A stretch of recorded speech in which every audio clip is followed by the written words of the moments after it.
सगळ्यांना जय शिवराय. छत्रपती शिवरायांना वंदन करू. आवाज बंद करा सगळे जरा. व्यासपीठावर एक जण सुद्धा बोलू नका.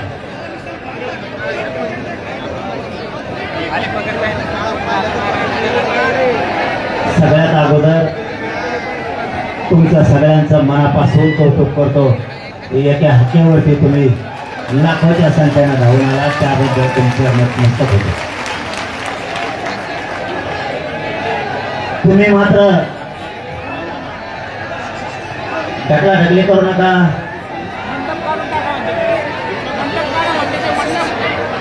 इकडच्या बाजूला ना जास्त गर्दी झाली.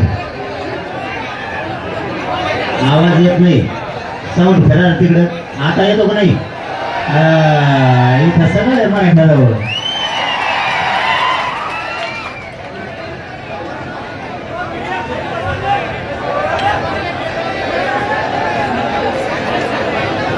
अरे मी दिसतोय ना जाऊन द्या ना. आता काय करणार? तुम्ही शांत व्हा. लवकर सुरुवात करायची.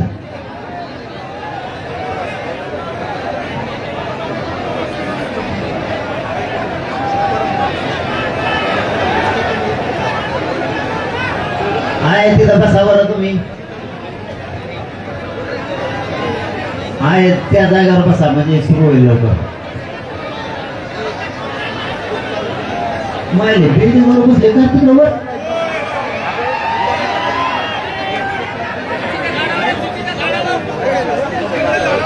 पत्र्याला त्याला सांभाळून बरं का. पत्र्यावर त्याच्यावर पडता. अरे तू पत्र्यावर झोपला काय रे?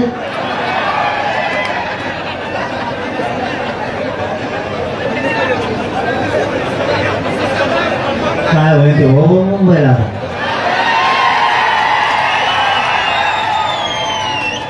पत्र्याला त्याला तुम्हाला लागू नये. काळजी घ्या सगळे. तिकडे ग्रामपंचायतवर त्याच्यावर सगळे जेवढे उभं आहेत ना फक्त तुमची काळजी घ्या. तुम्हाला लागलं नाही पाहिजे. पडलं तर राव आता सुरुवात करू. सगळ्यांना जय शिवराय. पुन्हा एकदा मायबाप मराठ्यांनो आपल्याला प्रत्येक वेळेस नाव ठेवलं जायचं. मराठ्यांचे लेकरा बाळा मोठं करायचं म्हणलं की प्रत्येकानं आपल्या फूट पाडायचं बघायचं. तुम्हाला खरंच मानावं लागल की राजकीय नेता येऊ किंवा कोणी पण येऊ तुम्ही अजिबात थोडे सुद्धा फुटला नाहीत. खरंच तुमच्या पुढं नतमस्तक व्हावं. शेवटी जात काय असती आणि जातीसाठी किती ताकदीला लढायचं हे तुम्ही या देशाला सिद्ध करून दिलं. सगळ्यात मोठं काय? फक्त आपला समाज आणि आपले लेकरं हे महाराष्ट्राला देशात तुम्ही सिद्ध करून दिलं. आता लढायचंय. आता रणभूमीत उतरायचं. सगळं मैदान मराठ्यांनी गाजवायचं आणि विजय सुद्धा मिळवायचा. आता हटायचं नाही. सगळ्यांनी आता रणभूमीत उतरायची तयारी करायची. मैदान गाजवायचं सुद्धा आणि त्या मैदानात मराठ्यांनीच विजय मिळवायचा. त्याशिवाय वापस फिरायचं नाही. आजची ही राज्यव्यापी बैठक या राज्यातल्या कानाकोपऱ्यातून लाखो मराठी एकत्र आले. आता मात्र मराठ्यांना विजयापासून कोणालाच रोखू द्यायचं नाही. पहिला मुद्दा सांगितला. रणभूमीत उतरायचं. मैदान सुद्धा मराठ्यांनीच गाजवायचं आणि मराठ्यांच्या लेकराच्या अंगावर गुलाल विजय मिळवून मराठ्यांनीच फेकायचा.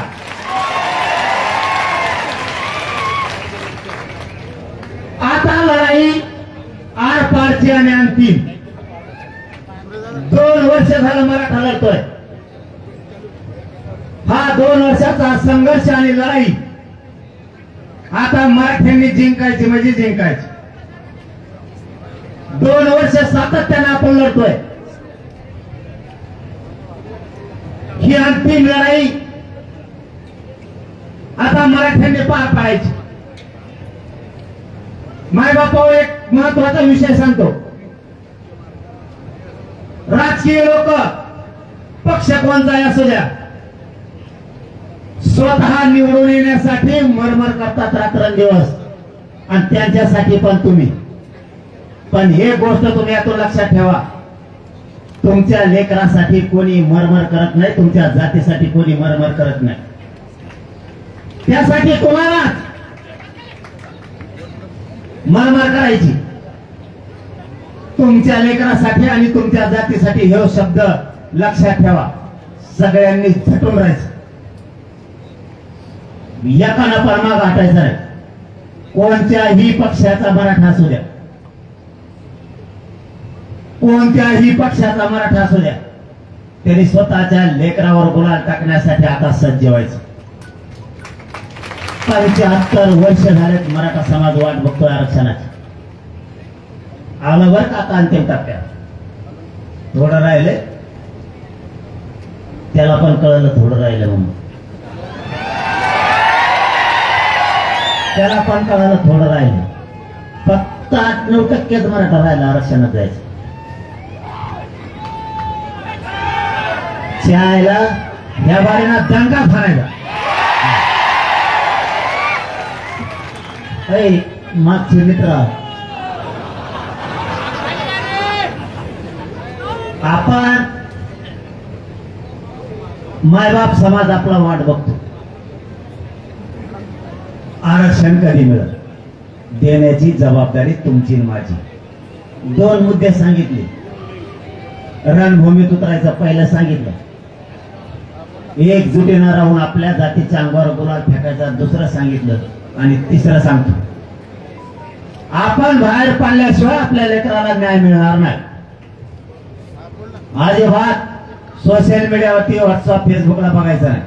तुम्ही आता जिथं उभा असता तिथूनच आता शब्द ऐका आणि जागावर उभा राहा, जागावर बसा. कारण इकडून आता यांना फोन यायलेत, यांना फोन यायला लागले तर ते माझ्या कानात सांगतील तर रस्त्यावरती सगळे लोक उभा आहेत. म्हणून माझी विनंती आता आहे, तिथून ऐका. आणि सगळ्यात महत्वाचं सांगतो, हे काय झालं आपल्याला पाहिजे होती तिकडं आपल्या ते आपली आंतरराष्ट्रीय लेवलची मराठी देशातली सगळ्यात मोठी सभा झाली तिकडं. पण काही वेळेस गावकऱ्यांचं ऐकायला लागतं. ते तुम्हाला माहित नाही म्हणून सांगतो. तुम्ही म्हणता आता इथं बेताडावर पत्र्यावर सगळ्या दुनियात गावात लोक बसणार, मग इथं का ठेवली तर त्याचं उत्तर सांगतो आणि तुमची दिलगिरी सुद्धा व्यक्त करतो. इथं ठेवण्याचं कारण ही शेवटची बैठक. मग गावकऱ्यांचं म्हणणं होतं आमच्या गावात ठेवा, आजूबाजूला ठेवण्यापेक्षा शेवटची बैठक म्हणल्याच्या नंतर आमच्या गावात ठेवा. म्हणून आपण गावात ठेवली, म्हणून तुम्हाला थोडाफार त्रास होणार आहे, बसायला उठायला त्रास होणार आहे, जागा मिळणार नाही. म्हणून तुम्हाला ही गोष्ट माहित नव्हती म्हणून सांगितली की गावात ठेवण्याचं कारण हे. ते गावकऱ्यांचं म्हणणं होतं तुम्ही शेवटचा शब्द वापरला आणि शेवटचे म्हणल्यावर, कारण 29 ऑगस्टला मुंबईला जायचं म्हणल्याच्या नंतर परत बैठक होणार नाहीये, तर मग इथं ठेवा. म्हणून आपण ही गावात बैठक ठेवली. म्हणून तुम्हाला बसायला जागा नाही मिळणार, तुम्हाला थोडा त्रास होईल, त्याबद्दल मी गावकऱ्याच्या वतीनं दिलगिरी व्यक्त करतो. तुमचे समजेल. विषय शेवटी हक्काचा आहे, आपल्या लढाईचा आहे. मायबाप मराठ्यानं संघर्ष कोणी करायला तयार नाही. जातीसाठी तुम्ही आणि आम्ही संघर्ष करायला तयार झालो तर मराठ्यांच्या पदरात 58 लाख नोंदी पडल्या. 4 कोटी मराठी आरक्षणात गेले. 4 कोटी. हा म्हणा बस पापडतोय तिकडे उड्या कवर नुसतं का नाहीच. आमच्या पुढे बस सभा घे, नाकावरचा चटणं वर सरक्यो खाली सरक्यो, काही उपयोग नाही झाला. नाद नाही करायचा भाऊ मराठ्याचा. इथं वळवळ केली का कार्यक्रमच आहे. आमच्या शहागडच्या चौकाला खुटा चौक नाव दिलं लोकांनी. 29 ऑगस्ट 2023 ला ठोकल्याला खोटा आणखी उपटा नाही आणला. आता मराठ्यांना माझा महत्वाचा संदेश, गावागावातून तयारी करायची. पहिला मुद्दा,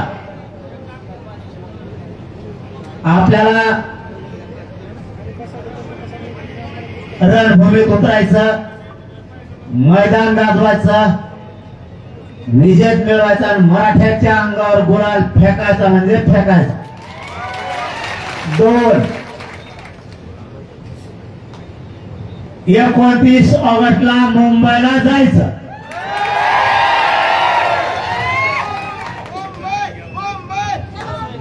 इथून 27 ऑगस्टला सकाळी 10 वाजता अंतरवाली सोडायची. यावेळेस आपल्याला सलग जायचंय, कुठेही न थांबता. आपल्याला कसल्या परिस्थितीत 28 ऑगस्टला म्हणजे 2 दिवसात आणि 2 रात्रीत मुंबईला पोहोचायचं. 1-2 मुद्दे क्लिअर झाले. तिसरा मुद्दा, मार्ग बदलायचा यावेळेस. दुसऱ्यांना चान्स, दुसरे लय बेजार करायला लागलेत. मला तुम्हाला काय सांगावं, दुसरे लय बेजार करायचे. ते म्हणजे आता पुण्याकडून गेले ते मुंबईकडून, तुम्ही आता एवढ्या वेळेस दुसरीकडून. आणि सगळ्यात महत्वाचा या बैठकीतला अभिनंदन सगळ्यांचं. ठराव मला नाही करता येत, पण लोक म्हणतात ठराव, आपला ठराव मराठा समाज म्हणजे ठराव असं आहे. हे म्हणले का भागो मुंबई, आमचा भागो लगेच सुरू, असा ठराव असतो. काचकून ठराव होतोय का खापकी असेल, लिखी नाही, पडी नाही, काहीच नाही. हीच लेखा पण दांडगी हे अवघड आहे का बा. बघ ना बसले, दिसतंय का तुम्हाला सगळ्या बिल्डिंगवर लोक आहेत, घरावर पातळ्यावर ते झोपलेल्या सांभाळावं. मला तर टी शर्ट द्यायला होते इकडं बघू तुम्ही.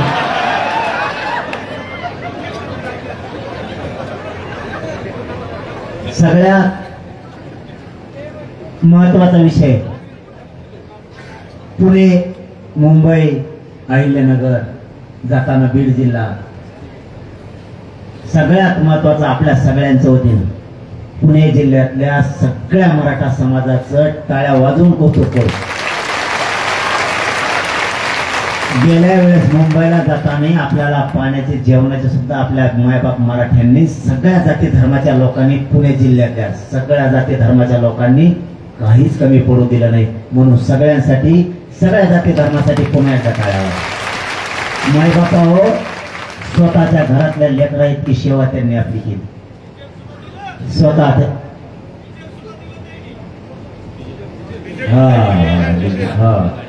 एक जण तर सांगत होता की म्हणलं आम्ही चपात्याचं पीठ काढलं, पाणी किती टाकावंच कळाना आपल्या पोरायला. ते पातळ झालं की घट करायला जायचं, एकदमच घट व्हायचं. चपात्या करायच्या कशा, पाणी टाकलं की ते पातळ होतं आणि पीठच संपलं.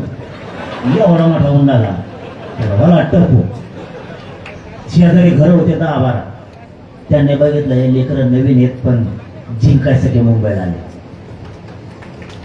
ती पिठाचा उंडा त्या घरावाल्याने उचालला, जात धर्म त्या घरावाल्याने बघितला नाही. तेवढ्या मोठ्या उंड्याच्या चपात्या केल्या आणि पोराला खाऊ घातल्या. कारण हे लेकरं लढाईसाठी आले, त्यांना करता येणार ना, आपल्याला जे करता येतं ते आपण करू, असं सुद्धा घराने सांभाळलंय आपल्याला. आणि दुसरी गोष्ट, मुंबईतल्या कोणत्याच मराठ्यानं, मग ते मराठी माणसं असतील, मराठी असतील, तिथले मुस्लिम दलित बांधव असतील, तिथले परप्रांती असतील, कोळी बांधव, आदिवासी बांधव, सगळ्या जातीच्या लोकांनी सुद्धा मुंबईत आपली गेल्या वेळेस प्रचंड सेवा केली. त्यांच्यासाठी कौतुकाने टाळावा. कारण या 2 गोष्टी आपल्यासाठी खूप महत्वाच्या होत्या. घरं दिले त्यांनी, स्वयंपाक दिला, त्यांच्या लेकरा इतकं आपल्याला जपले, हे महत्वाचं होतं. आता विषय, आपल्याला जायचंय 27 ऑगस्टला सकाळी 10 वाजता इथून निघायचं. एक बोलता बोलता ध्यानात आलं म्हणून सांगतो. आता एक सकाळी असा निरोप आला, आवाज येतोय का सगळ्याला? कमीत कमी मिळणं काम ते सांगा. सकाळी एक निरोप आला की देवेंद्र फडणवीस साहेबाचे लोक आहेत का स्वतः देवेंद्र फडणवीस आहेत मला माहित नाही, 2 दिवसात माहिती घेतो. अशी चर्चा झाली जणू. सकाळी आला निरोप, मनी जरांगेला मी पुरं संपेल. कोणाला गाडी नाही, पैसे नाही, डिझेल नाही, काही नाही. आणि तुला बघायचे का मराठी संपलेत का संपलेत म्हणून जरा तू फक्त मुंबईत तू आज पण डांबर बसू मला मोजायला मराठी लेकर संपवले जाते. मुंबईला आता इतक्या ताकदीनं जायचं ना, पाऊस बघायचा ना, ऊन बघायचा ना, वारा बघायचा.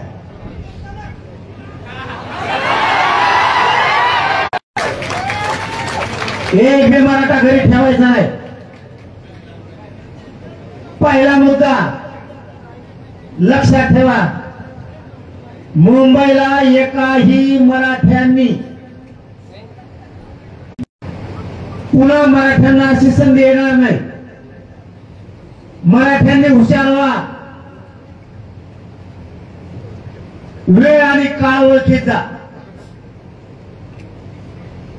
मराठ्यांच्या बाजूला राजकीय लोक पिंजून काढतात, तसं मतदान घेऊ तर कचाकच पाय पडते. मतदान घेतलं एकदा आणि विजय झाला की त्याच्या पीएलाच बोलावं लागतं आपल्याला. तुम्ही टेम्पो आणता, तुम्ही ट्रक आणता, कोणी हाट्यात टाकतं, कोणी टपऱ्या चालवतं, कोणी उसत तोडतं, कोणी डब्यावाले आहेत, कोणी माथाडी कामगार आहेत, कोणी हातगाड्या आणतात, कोणी कंपन्यात कर्मचारी आहेत. त्यावरती मराठा आरक्षण घेऊन टाकायचा. हे सांगितल्याच्या नंतर जे मुंबईला येणारे आणि जे गावात राहणारे आपलेच माता मावल्या,